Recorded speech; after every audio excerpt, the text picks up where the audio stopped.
Greetings, and thank you all for joining us for our panel on the evolution of the revolution from the Black Panther Party to Black Lives Matter. Earlier this year, our nation witnessed an outrage that was felt mostly by the Black community, but experienced worldwide. This outrage was the unjustified killing of a Black man, George Floyd. As Officer Derek Chauvin restrained Brother George by placing a knee on his neck, America watched in horror. The world watched in horror as we heard him repeat the haunting phrase that was previously uttered by our brother Eric Garner years before. Eric Garner suffered a similar fate as George Floyd. These words resound throughout our nation, throughout the world, even today. These words were, "I can't breathe. I can't breathe." Pleadingly, both Black men said, "I can't breathe." I want to say, and I bear witness that much has changed since the civil rights movement of the 60s. But some would argue that when it comes to racial justice, things have actually become worse. For me personally, I believe that they have become far worse than ever in my lifetime.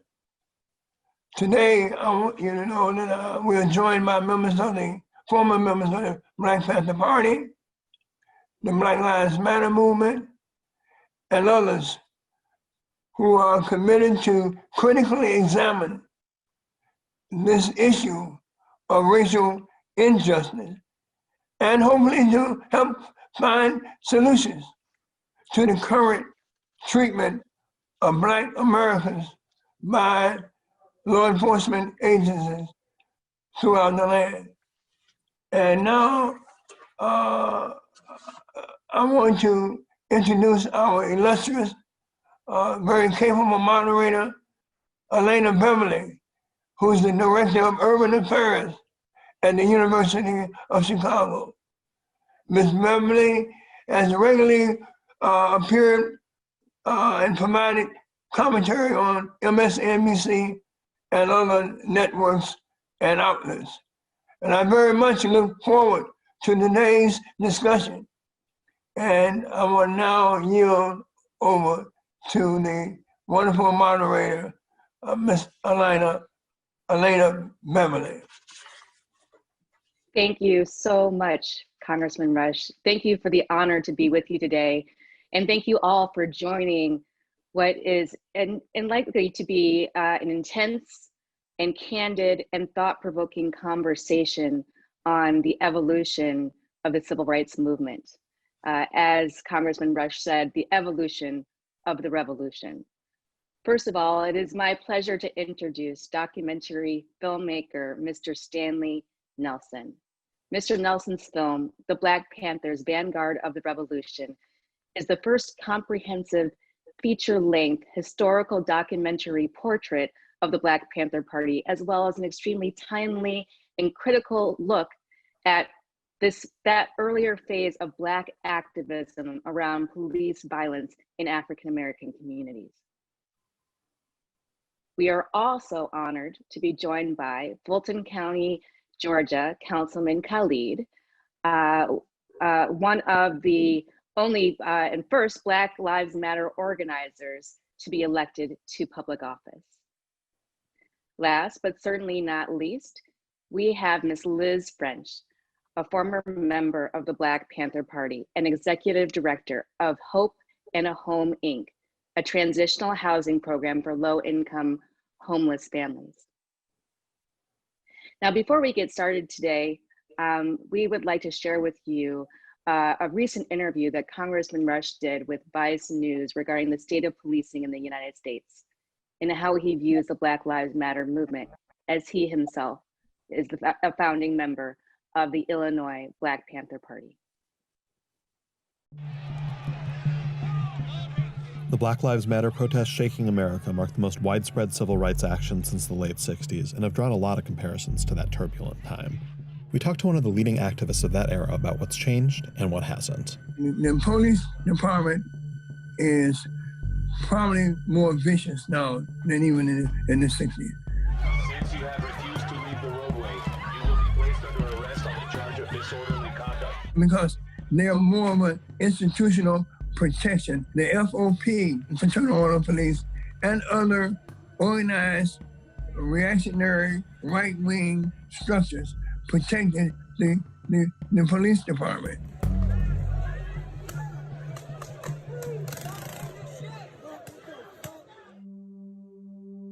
Congressman Bobby Rush was a Black Panther leader in Chicago when the city was the epicenter of protests and riots in the late 60s. And in 1969, cops broke into the home of Fred Hampton, the Panthers' local leader, and shot him to death.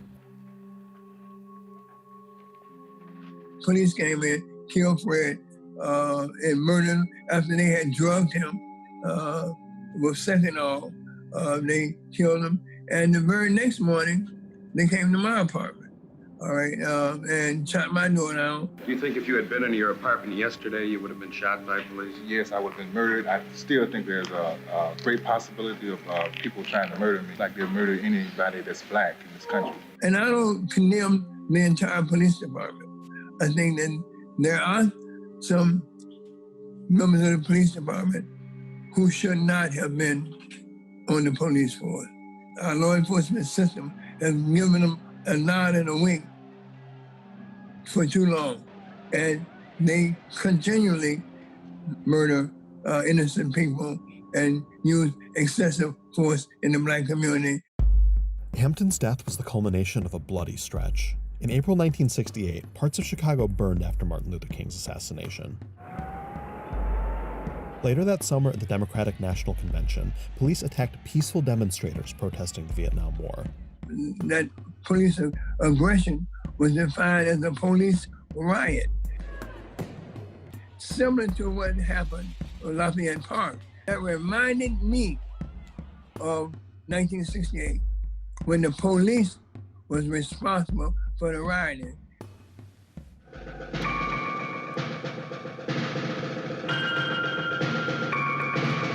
I pledge to you, we shall have order in the United States. Richard Nixon pounced on the chaos of '68, promising law and order. It won him the White House. I swore an oath to uphold the laws of our nation, and that is exactly what I will do. President Trump is obviously looking to steal his playbook. Rush worries about what Trump might do next, but he doesn't think the president is half the politician that Nixon was. There's really no comparison between Nixon and Trump. Trump is much more immature, imbecilic, and less prepared for leadership at the federal level. Also, in '68, Nixon was the challenger. Today, Trump's the incumbent. Trump has a record, and I think that Trump's record has been so horrendous. The military cannot police the streets of America. That's just not a threat to the protesters. That's a threat to democracy in our nation. One other big change. In '68, a large majority of Americans backed the police. But now, almost as many Americans say cops are using too much force against peaceful protesters as those who say the police are acting properly. And for the first time, a large majority of Americans say police are more likely to use excessive force against Black people. The success of what I see currently is what's going to happen in the white community as a result of the activism of those young whites who are outraged at the injustices that's going on in America, particularly with the police department. Black Lives Matter! I want to know, is the white community really going to organize in the white community to help bring about the kind of systemic change, and that's going to be necessary. All of the people of this great nation, protect them from these rogue cops. Rush has long fought in Congress to battle systemic racism and police brutality. His bill to make lynching a federal hate crime, the Emmett Till Anti-Lynching Act, sailed through the House with broad support, but it's currently being blocked in the Senate. Now he's planning on introducing another bill. This one will specifically target police violence. What happened to George Floyd, basically in its essence, was the same thing that happened to Emmett Till. All right. So if Emmett Till we define his murder as a lynching, then George Floyd's murder should be defined as a lynching. You just cannot serve as the judge, jury, and executioner because you got a badge on. We've got to have a standard, a national standard for police violence. Rush is glad to see the ongoing protests, but after a half-century of activism, he has doubts that this moment will bring broad, lasting change. This is a new beginning. How long it will last, I don't know. And I pray that we're at a point where there's a new normal in terms of policing in America, and a new normal in terms of the conversation and the commitment to address the issue of racism in America. I want to see that normal. Thank you for that. What a powerful piece. I want to turn to our panel with a series of questions reflecting upon what we just viewed. So during that Vice segment, Congressman Rush, and earlier in our presentation, you noted that police violence has actually become worse. Worse in part due to police protecting institutions like the Fraternal Order of Police. Can you expand upon this a bit? And then I'd like to hear also from our other panelists to provide their opinions and reflections on that assertion. Well, as I said earlier, and I still am committed to it, the rogue police, the murderers, and the ones who we define in the 60s as pigs on the police force, they are supported by an infrastructure that exists among their fellow officers, an infrastructure that protects rogue police officers at the highest echelons of our society. Our governmental forces, presidents of the United States always declare their unyielding and unnecessary support for police forces throughout the nation. No matter what they do, they always give them, as I said earlier, a wink and a nod.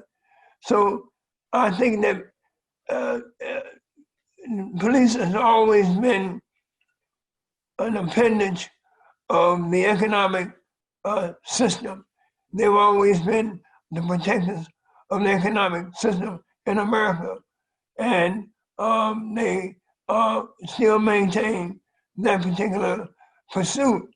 However, right now, because of the concentration of capital, the concentration of power, the concentration of privilege, and then all that concentration gives them much more freedom to murder and maim people who are living on the margins of society.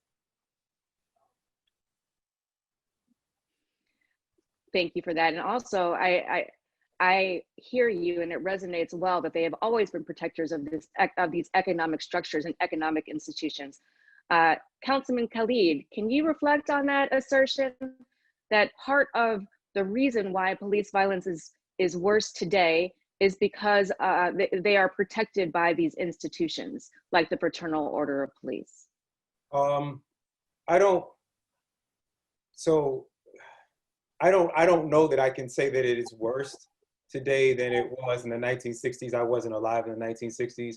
I think that it is horrible and unacceptable in both eras. I do think that the invention of cell phones and social media, one way that I like to think about it is that when in the South, where I am, and probably everywhere, but definitely in the South, when Black people were lynched, their bodies were left hanging for days, right? And that would be a sign to everyone in the area. Everyone could come by those train tracks or that tree and see this body, and you could actually be killed yourself for trying to take the body down. And what has happened now is that social media has become the tree. And so that when someone like George Floyd is lynched, his lynching isn't just limited to the people in his city or his state. Everyone around the world can see that video replayed over and over and over again. So I definitely think that the psychological damage done by the lynching, and the other thing that happens is that you might see a lynched body 50 years ago, but chances are that you yourself would not be on hand for the lynching because you yourself would probably be killed. But now we can all see in real time, played over and over again, Black bodies being dismembered by a police state. Well, to continue with that theme, Mr. Nelson, as a filmmaker, can you talk about the role that media has played in framing the civil rights movement, both currently and during the 1960s? You know, as Councilman Khalid said, that social media is now that tree, that lynching tree that we can all witness over and over again. There are many who would say that police violence is not new, it's just being recorded today. What role does film and media play in our evolution of the revolution? Well, I mean, I think media plays a huge role, you know, from the 60s until now. You know, the Black Panthers started in Oakland, California as a result of the police violence there and the incredible, you know, violent police in Oakland. And, you know, it mushroomed and went all over the country, all over the world. But, you know, the civil rights movement, what we call the civil rights movement, you know, Martin Luther King, and, you know, that was all propelled by video and film and people being able to see, you know, part of the strategy of the civil rights movement was, you know, we're gonna do this over and over again every day. We're gonna march, we're gonna put it on TV, and we're gonna make you make a choice. You know, we're gonna make you make a choice. You know, are you with these thugs, you know, with axe handles and wearing overalls? Or are you for these freedom riders or freedom marchers, you know? And they purposefully, you know, the men wore suits and ties, the women wore dresses and sometimes little white gloves, you know, to pump up the difference between them and the mobs. You know, and we're seeing the same thing now, you know, in a way. You know, people are having to make a choice. You know, it's hard to look at George Floyd's murder, you know, and not make a choice. You have to make a choice, you know. But what we're finding, you know, incredibly, is that people can still choose, you know, the police. You know, and that putting it in front of their faces, people's faces, is not enough. I think one of the things that shocked everyone, or a lot of people in this country, at least me, let me speak for myself, is how deep racism runs in this country. You know, and that you can show a Black person murdered, you know, on TV, and it can be that person's fault. And if I could just add quickly, I think the other difference is that even when, you know, like the lynching of Emmett Till, which was national news and everyone saw those photos, it wasn't really clear what happened or who did what, and people had like these different stories. But I think what becomes even more traumatic for us is for us to all have the video, for us to all see the evidence. And somehow the system still cannot hold perpetrators accountable when they're on video doing the killing. is That's right. Mhm. And we are all traumatized over and over again watching those videos, but also we know that the truth is out for all to consume and still trying to achieve change. Ms. Lynn French, as a former member of the Black Panther Party, can you share your reflections on what you're seeing today, what similarities you might see between the party, the Black Panther Party, and the current Black Lives Matter movement? I don't think I know any former Panther who just wasn't really very happy to see Black Lives Matter emerge. It's like they were the echo from the future of what we stood for when we were young. In terms of this behavior, I see the arc as longer than from the 60s to even now. I think this is how it's been ever since we were brought here as slaves to this country, and what was originally a force of patrollers who patrolled the plantations to keep people from running away evolved into people who brutalized and kept people in peonage in the post-Civil War era to reinforce the continued profits of the Southern plantation owners, who we know were the wealthiest people in society.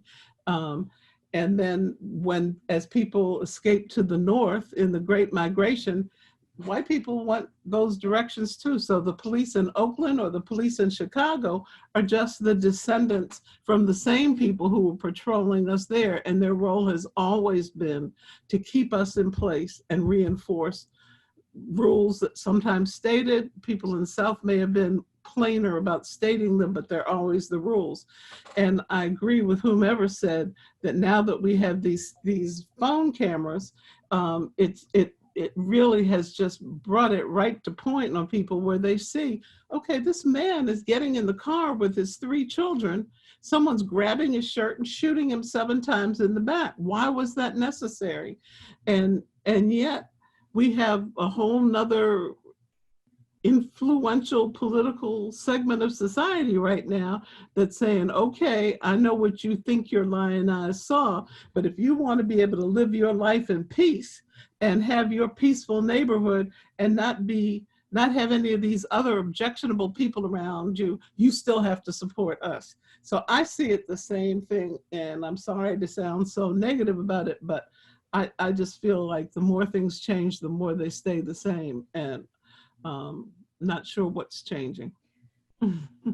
Well, thank you for taking us back to the roots of policing as being part of that patrolling for escaped slaves. I think that that theme, that narrative, that history so often gets lost. And that when we talk about reimagining the police force, we have to remember that that's what the roots were. And so if we haven't reimagined it by now, there is no wonder that we are getting the results that we are seeing with Black and brown bodies dying at the hands of police force. Let's talk a little bit about the potential for reform. So we know that the House of Representatives, Congressman Rush, recently passed the George Floyd Justice and Policing Act. But in the wake of the shooting of Jacob Blake, what more needs to be done? Does more need to be accomplished through legislation? Congressman Rush, I'm going to turn it over to you first for your thoughts, and then I'll ask the other panelists. Well, we used to say in the Panther Party that for every determination, there's a limitation. And so I looked at the legislative arena as being a limited arena in order for us to get our freedom as Black people here in America.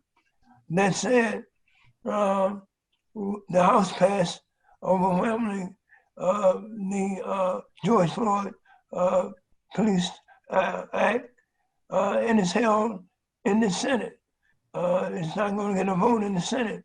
So the outcome of that legislation won't be felt and won't be seen until we get this fool out of the White House, the current president.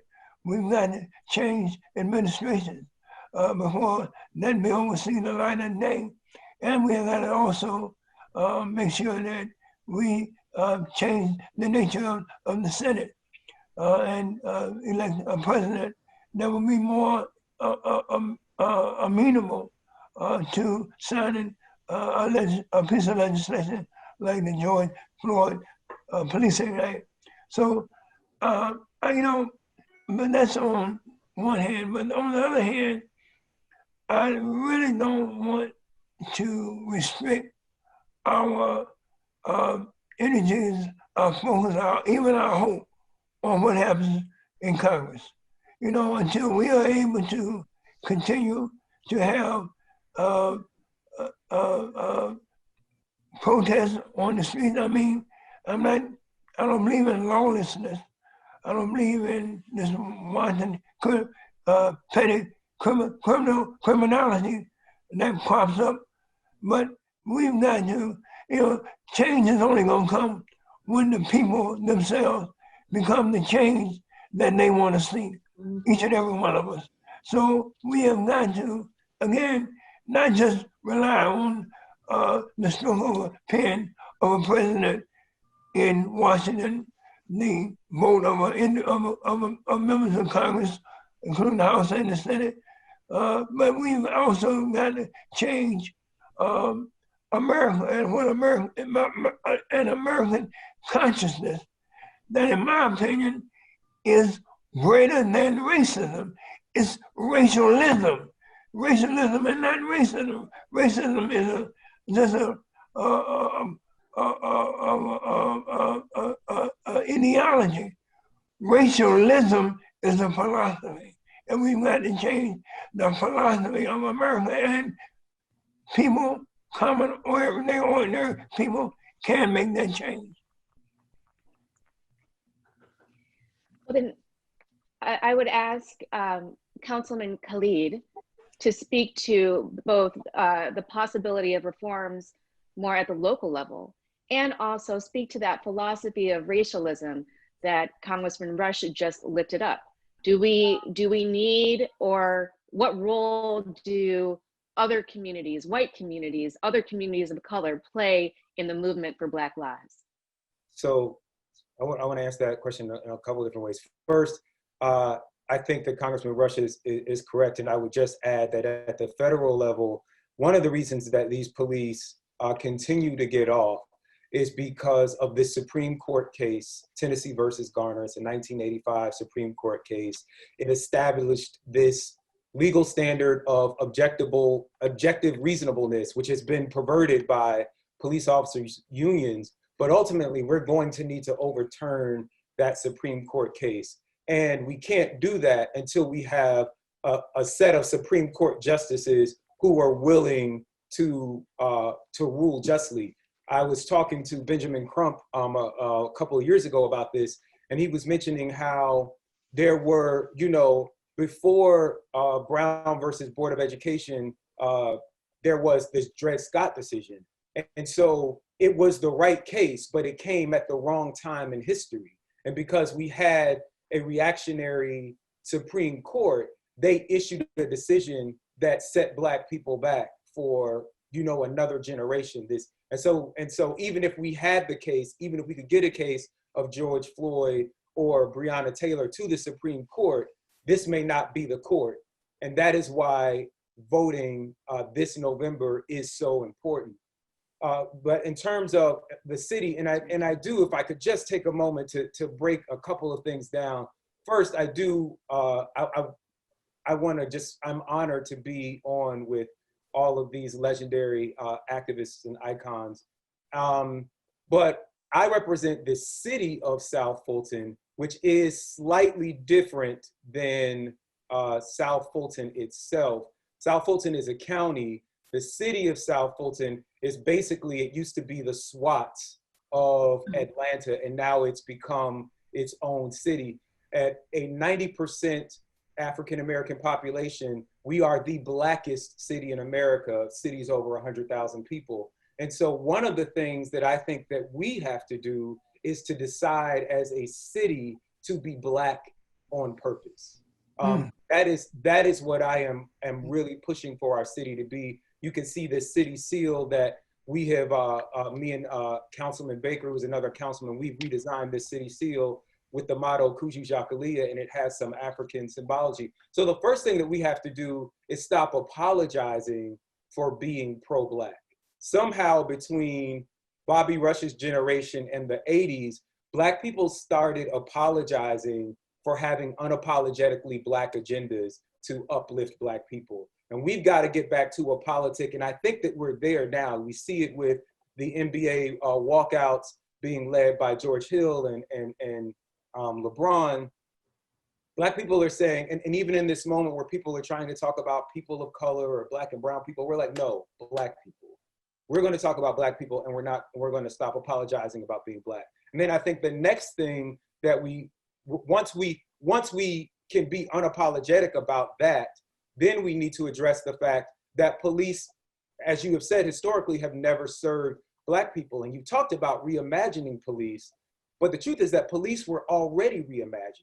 In the 70s, in the Nixon era, and the LBJ era, where they started these war on crimes, we saw police budgets expand while budgets for other social services contracted. So now, if you're having a mental health crisis, if you're having a domestic dispute, if there's a truant in your neighborhood who just should be in school, we call police for all of these things. Even though in most police departments, you can become a police officer with as little as a GED or a high school diploma, they are being deployed to all of these calls that we used to send social workers to. And we see that in the budget of America's largest cities. There's not a city or county in America that doesn't spend 30 to 50% of all of your tax dollars on police. They are the single, in the same way that the military eats up all of our federal dollars, which is why we as a country can't have universal health care, because we're so busy trying to police the world.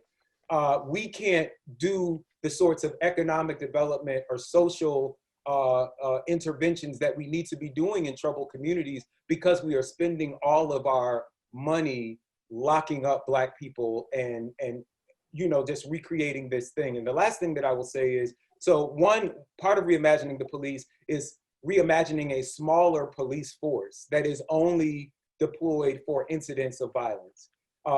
It is divesting and reinvesting, and all of these are policy recommendations in the Movement for Black Lives platform. People can find that at m4bl.org/policy.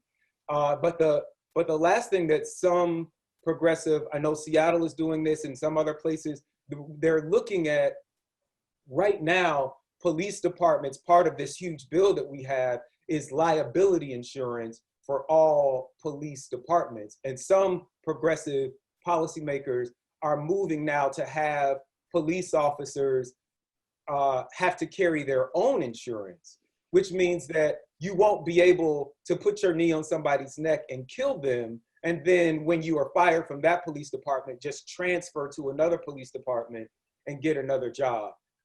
In the state of Georgia, Renita Shannon and Park Cannon and some other brilliant legislators have come up with this statewide police use of force database. There are like 30,000 different police departments in the United States, and police officers right now can transfer from department to department to department. Their records don't transfer with them. They don't have to reinsure themselves after they kill people. And so those are some of the things that we can do at the local level. That's incredible. So I want us to end on both that solutions-oriented note, but also on a hopeful note about the importance of applying pressure and the ways that individuals are galvanizing and being unapologetically Black in this movement. I'm hoping that Mr. Nelson and Ms. Lynn French can speak to your hope for this burgeoning, not even burgeoning, this explosive movement in support of justice for Black lives. Ms. French, can you speak your thoughts and your hopes for the future? And then we'll go to Mr. Stanley Nelson, and then we'll have some closing remarks from Congressman Rush. Well, my hopes are for equality and parity in this society. African Americans built this country, it would not have been different from any other, any banana republic or anything else had they not had the efficient use of free Black labor. We've traditionally played the same role. We may have had different titles, and until we can take our stand and our position and have equality, nothing will change. But my hope is reflected in the work I do. I work with low-income homeless families, and I see the reflection in young people who increasingly, as the economy changes, families can't afford to live anywhere decent. They don't have decent education. They don't finish, if they finish school, they don't have skills that enable them to get any kind of decent paying job. So my efforts are put into working with families and helping them have some transformational work so that people can live independently, and so that we invest in their children. We send all of their children for post-secondary education so that they are not repeating the pattern of the past, but able to place a stake in the future and be equal players in society. Yeah, Thank you. I should say that I just want to add that, you know, we have been funded, you know, at Firelight, our company, to research a film on the history of African Americans in the police. So we're really excited about that. And, you know, I can be reached, you know, at stanley@firelightmedia.org, stanley@firelightmedia.org, if anybody, you know, has any information, wants to talk. So we're really excited about that. But, you know, I think that in some ways, you know, in this horrible time we're living through right now, it also is a very hopeful time. You know, as Lynn said, you know, we're all celebrating the young people who are out there, you know, day after day. I have 3 kids. You know, one in Atlanta, you know, who's 30, who was arrested, you know, protesting, and 2 are 21 who are here in New York, and insisted that they come back to New York City from the country where we were kind of hiding out from COVID. You know, they insisted that they come back to New York so they could protest. So I think that's, you know, amazing. And I just want to say, you know, I don't have the advice. I just say, you know, young people, take it. You know, you guys take it. Black Lives Matter. Yeah. You know, we were just up in the country, and they got Black Lives Matter signs everywhere. You know, there was a really high-end fish market and meat market, and they had Black Lives Matter sign, and we'll be closed for June 19th, you know, and they might not have, you know, had 5 Black customers in the last year. So there's a lot of stuff going on, and young people, you know, take it. I'm also, you know, amazed at what's happened in the last, you know, 24 hours with the sports figures. You know, that's never happened before. This has been the largest protest by sports figures in the history of this country. You know, and maybe at some point, you know, and they're now realizing the power that they have. You know, I'm sure everybody's had that conversation at dinner. You know, why don't the Black athletes take the power that they've got? Well, now they're taking it, and once you have a taste of power, you know, you continue. You know, the other thing is that you know, these protests have been, you know, multi-generational, multiracial. You know, everybody with a mind is outraged at what's happening. There's nobody, you know, with a brain who's saying, you know, what are Black people talking about? Everybody understands. Everybody sees. You know, it just keeps happening. You know, and so. You know, I have to, in some ways, you know, in this really horrible situation, we're going to look at it in a positive way. You know, we're back to protesting, we're back to fighting, and that's really important. So I feel, you know, very confident in this younger generation to keep things going. Right on. Thank you. Well, we've covered so much in this right on. We have covered so much in this conversation today. Everything from the very deep roots of the police force, the deep and racist roots of the police force, to the impact of social media and the importance of media in capturing our movements and capturing our truth.